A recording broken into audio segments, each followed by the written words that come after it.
Hey everybody, wow, Netflix is down again, dropping about 25% in after hours.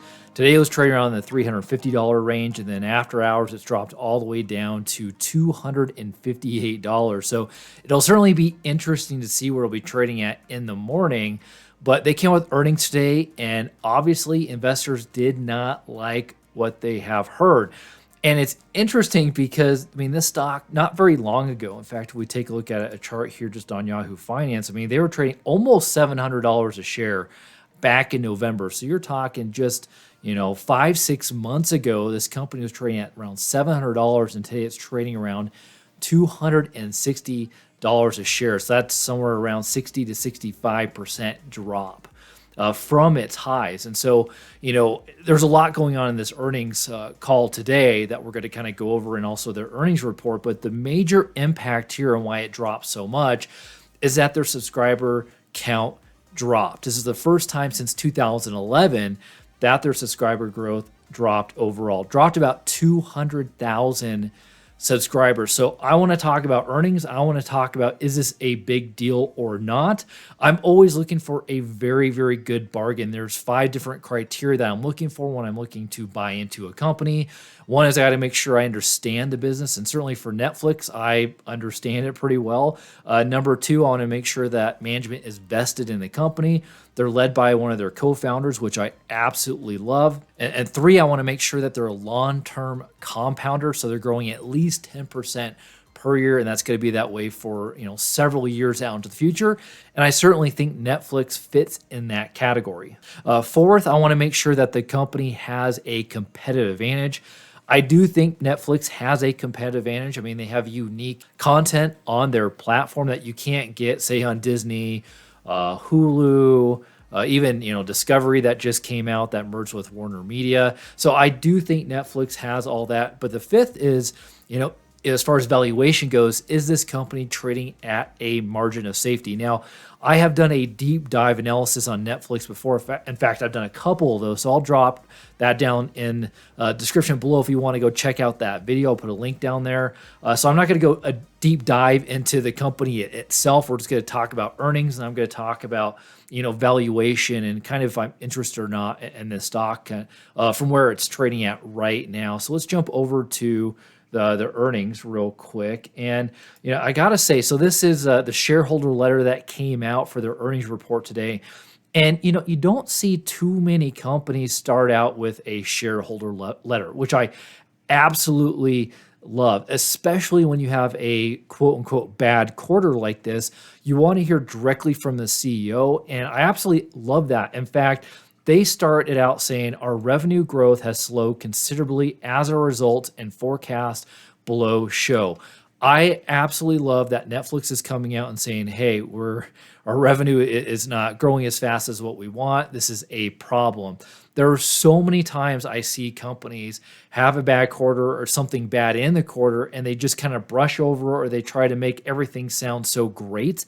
And Netflix, certainly says some good things in here, which we'll talk about, but they start out saying, the elephant in the room, what's kind of going on, and the revenue growth is just not as fast as what they, were expecting or forecasting. However, our relatively high household penetration, when including the large number of households sharing accounts, combined with competition, is creating revenue growth headwinds.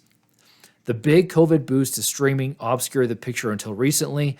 While we work to accelerate our revenue growth through improvements to our service and more effective monetization of multi-household sharing, we will be holding our operating margins at 20%. So first, there's a lot of stuff going on here. So first off, they're saying that they have relatively high household penetration.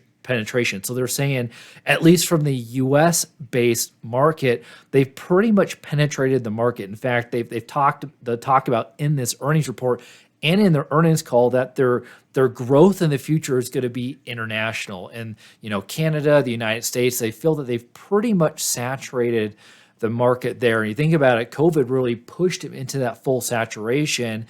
in the United States and Canada because people were staying at home. They started, getting more subscribers, that sort of thing. So it kind of propelled them forward. Now, what's interesting though, if you've listened to previous earnings calls or even previous, earnings reports, the company hasn't, they've admitted that there's been some push forward, but this earnings call and presentation is a little different than their other quarters because now they're saying, we're actually starting to slow down and seeing a decrease in subscription growth overall. And our total penetration, at least in the United States market, is pretty much saturated at this time. Another thing is that they're going to try to hold operating margins around 20%.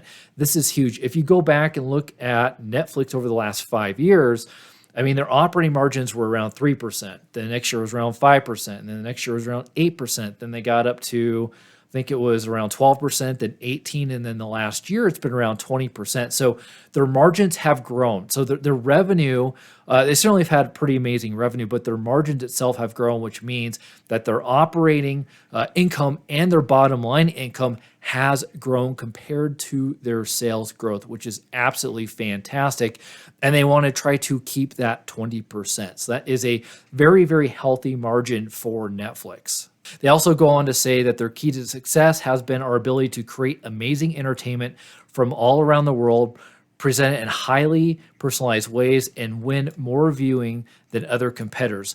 These are Netflix core strengths and competitive advantages. Together with our other strong profitability, we believe we have the foundation from which we can both significantly improve and better monetize our service longer term. So I want to talk about competitive advantage real quick. So, Fubo TV, for example, I've been down on that company because they don't have unique content. They don't make that content. In fact, they have to pay, for ESPN or whatever the case may be.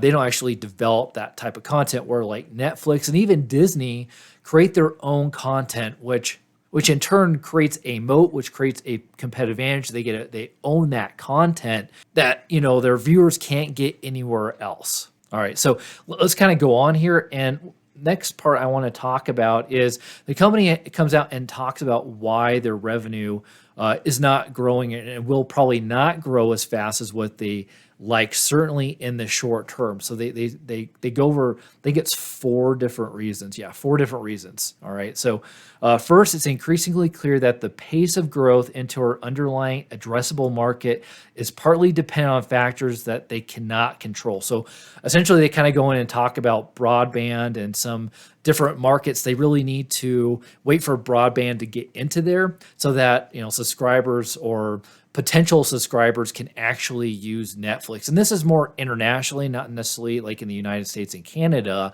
And so they kind of have to wait for these other countries to kind of catch up from kind of a technical standpoint to have broadband be able to do. So in some ways, they kind of have to wait for that to happen. So their subscriber growth isn't going to grow as fast. It certainly hasn't. Second, in addition to our 222 million paying households, we estimate that Netflix is being shared with over 100 million additional households, including about 30 million in the United States and Canada region. This is huge. So they talk about this all over the earnings report and earnings call with 100, this is what they're estimating, around 100 million households are essentially sharing their subscription. And that causes a problem, right? That's less revenue for Netflix that maybe they could get with these other additional households. Now, they've talked about, even in this earnings report, that and historically, they've cared about it, but it hasn't been one of their high priorities because they've been growing so much. They said, okay, as long as we're growing and we're growing top line, we're improving our margins, we'll worry about this later. Well, they've come to a point now where they're seeing slowing growth. Now they're saying, okay, now we kind of have to tackle this issue because if they have 222 million paying households, but 100 million of those are additional households that are kind of borrowing a subscription, that is problematic overall. And so what they're actually doing is they were testing some things in, I think it was South America, I want to say, last year on trying to figure out kind of a different fee structure on what potentially may work. So maybe you get a subscription and then you kind of have to pay for more households to use that, or maybe more devices. I'm not sure exactly how they're going to do that. But this is a huge underlying additional market that they could go after. The question is, out of the 100 million, how many are willing to pay for it, right? If you even say 25% are willing to pay, that's an additional 25 million subscribers that they can actually get to generate more revenue. Another thing to think about too, and I've heard Netflix talk about this in the past, is that they have a chance to kind of go like the Hulu route. For example, Hulu, you can actually have two different subscriptions. You can do the one with ads or without ads. If you're going to do without ads, you have to pay more money for that. So Netflix could certainly go that route too, where they have some ads built in and it could be a cheaper rate. And so they could maybe generate some more subscriber growth doing that as well, like we've seen with Hulu and potentially some other streamers as well. But this is definitely a huge market that they could hit. Third, competition for viewing with linear TV as well as YouTube. Amazon, Hulu has been robust for the last 15 years. In fact, it's kind of a cool chart down here. So they show essentially from 2021 to February 2022, kind of the difference here. So share of total TV time, so around 26% of total TV time was streaming in 2021, May 2021, and about 28.6% in February 2022. So you can see that this is growing. It's almost year over year. I guess it's like kind of a 9-month difference, but they kind of separate the different streamers out here. So YouTube has actually dropped, interestingly enough. Netflix has gone up from 6% to 6.4%. Disney has gone up from 1% to 1.7%. I'm interested in Disney though, because on the next quarter, with all the stuff that's come out in Florida with Disney Plus and the kind of stuff that they're doing there, are people going to unsubscribe to Disney? Is that going to hurt their accounts there? But I guess kind of the point here is that the streaming is growing overall. Netflix is still growing too, even compared to the market overall for streaming. All right. And the fourth, some macro factors, including sluggish economic growth. They kind of talk about the war in Ukraine, and then also kind of COVID as well, and also increasing inflation too. So, and they kind of go on and talk about their plan to reaccelerate viewing revenue growth by trying to create better content that was going to keep subscribers and also bring new subscribers in. They kind of talk about, the company over the last 25 years has always pivoted, has always adapted. They're going to continue to do so. They talk more about that monetizing the 100 million plus households that are using Netflix for free. They also talk about Netflix is now producing films and TV in more than 50 countries. And kind of, I've talked about previously, that's where their growth is. In fact, 3 out of the last 6 most popular TV seasons were non-English titles. So Squid Game, La Casa de Papel, Part 4. I actually never heard of that one. And then All of Us Are Dead. So certainly the foreign films are doing well, and they're going to continue trying to push for those going forward. Another thing is they talk about kind of what Q2 forecast is going to be. So they had 10% revenue growth over the last quarter. Their operating income was about $2 billion, which was higher than estimates were. And then their EPS came around $3.53.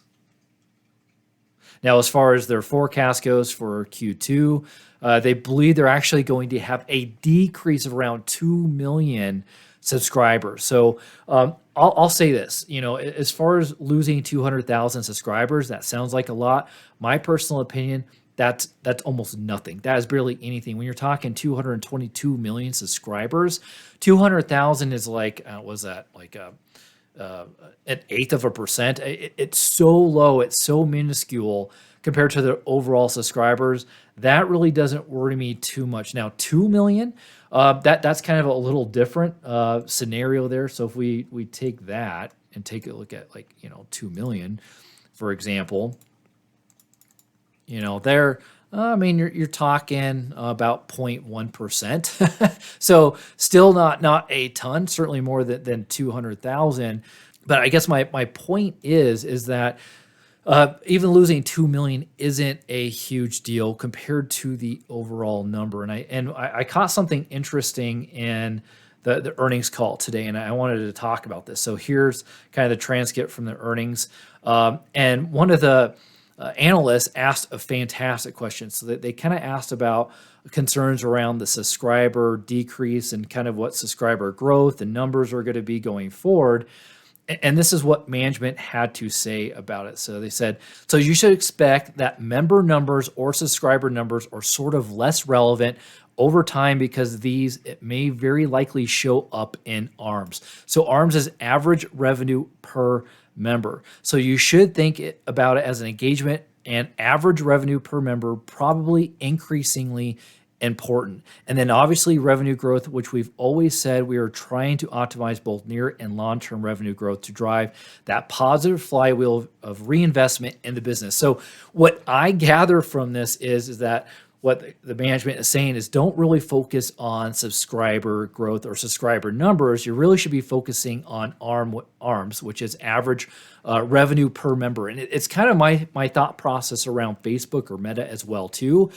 When you're seeing Facebook total users are dropping, but if you're looking at the average revenue per user is going up, that to me is what's most important, because that's what's going to drive the overall revenue and drive net profit and also operating income as well. So management saying, hey, I know people have been looking at subscriber growth for a long time, but that needs to change. You really should be looking at the average revenue per member growth. I think it's also really important to know as well, the company is still in a very, very good cash position. You're talking around $6 billion worth of cash on their books. They did say that they stopped doing share buybacks right now, which is, I think, smart.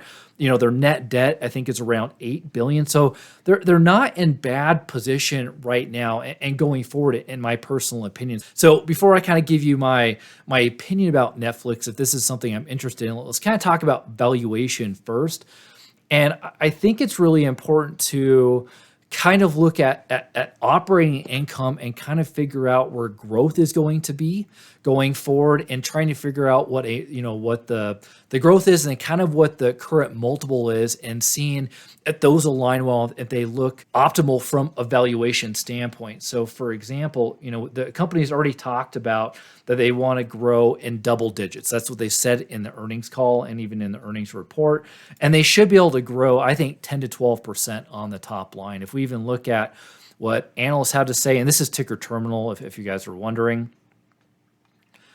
If we look at what analysts think, they believe revenue is going to grow top line around 11% over the next 5 years. Keep in mind, even with the subscriber growth dipping by 200,000 subscribers, we still saw 10% growth, year over year. So that should still continue to grow, in my opinion. And if we look at, an EBIT, which is essentially operating income, analysts think actually the company's going to grow 18%. And that makes sense because if sales is growing around, say, 10 to 12%, this company's margins have been getting better and better and better. In fact, if we go take a look at the financials real quick, I kind of already spoke on this, but you can see that operating income itself was 4%, 7%, 10%, 12%, 18%, now 20%. So these margins have been getting better and better, which is also increasing the operating income and then their net income as well. So if we look at what analysts think for this company, even for this current year, all right, so we look at operating income, they think it's going to be around $6.6 billion. And essentially that is roughly a 10% increase year over year. So I think that is pretty reasonable overall. And so if we take that number and then we're going to divide it by the market cap to get an operating earnings multiple. And also keep in mind, I think right now the market cap is around $150 billion for this company. Assuming $260 stock price as of tomorrow, the company's going to be trading around $115 billion market cap. So that's what I'm going to assume here. So if we say 115 billion divided by 6684, which is estimated operating income for this year, that is essentially the company is trading at a 17 times operating income for 2022. If we go by what analysts think for this company, and that's going to grow in that 16 to 18% range as far as operating income per year over the next several years, I think this becomes very, very interesting with a company that is trading at 17 times operating earnings, but they can actually grow operating income between 16 and 18% over the next several years.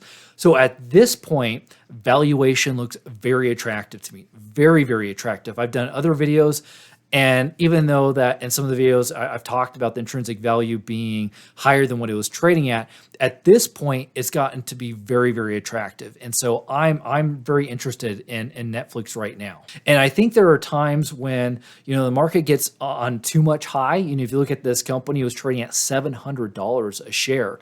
Back in November, right? And so they really bid this company up like crazy, too much, right? And now I think they've sold off this company way too much. I mean, they had a 25% decrease in the last couple of months, and that's when Bill Ackman, bought in, and then all of a sudden you see another 25% hit as well. And it just gets to a point where I think that the market has just sold off so much because there's just so much FUD and just negativity around this particular stock. And that could happen, with Meta and other companies as well too. So this becomes a really interesting opportunity, at least I think it is. Obviously, if you look at the company, you don't think they have a competitive advantage.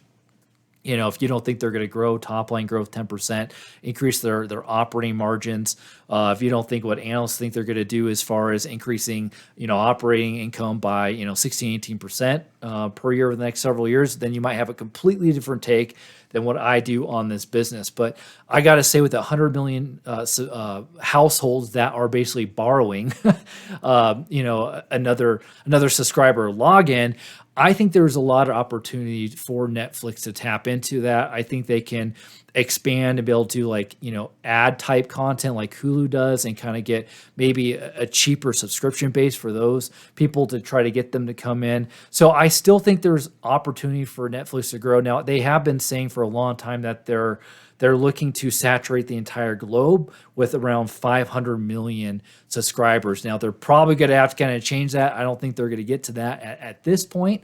Not anytime soon, that's for sure. But there's still ways they can leverage their business and still grow top line and bottom line. And I think the valuation is extremely attractive at this point. So I will hear from you. I mean, what do you think about Netflix? Does it become attractive at this point? Is this a stock you wouldn't touch at all? Either way, I would love to hear from you. Thank you so much for watching. I really appreciate it. I'll catch you on the other side. Take care, and God bless.